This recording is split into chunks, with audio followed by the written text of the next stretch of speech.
Mga kababayan, magandang gabi. Gusto nyo ng nakakagigil na katotohanan aside from the fact na itong mga tarantadong ulol na to na nakapila, mga traidor ng Pilipinas. Gusto nyo totoong masakit sa puso, masakit sa isip, masakit sa dibdib na itong mga taong ito malamang bayad.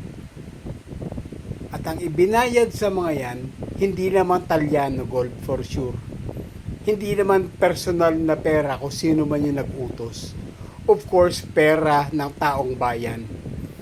At sa tatalino ng taong ito, sa taas ng mga pinag-aralan ng mga taong yan, hindi naman yan tatanggap ng 100,000. So just try to imagine kung totoo man ang ating theory na itong mga ito ay bayad.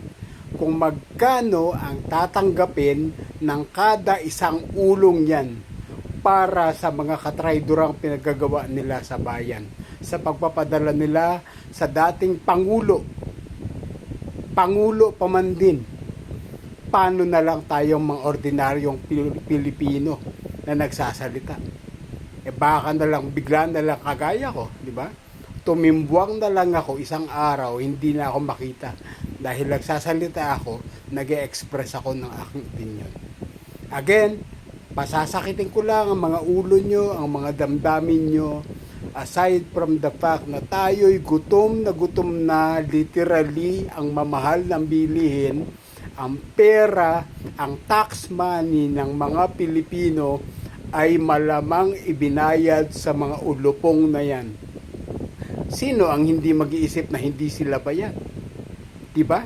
Alam nila, nakita natin, paulit-ulit, nakikita natin kung paano nila pinagtatakpan yung kanilang kagaguhan. Yung ginawa nilang panghahayop sa ating mga Pilipino na Pangulo pa man din noon na ipinadala nila sa Hague. Alam natin na sila'y nagsisinungaling, nagtatakipan sila na kanilang mga kasinungalingan. Pero, nagawa na nila. So maniwala kayo na kumikilos yan na dahil sinusunod nila ang batas. Ano ang batas na sinunod nila? Lahat nga nilabag nila.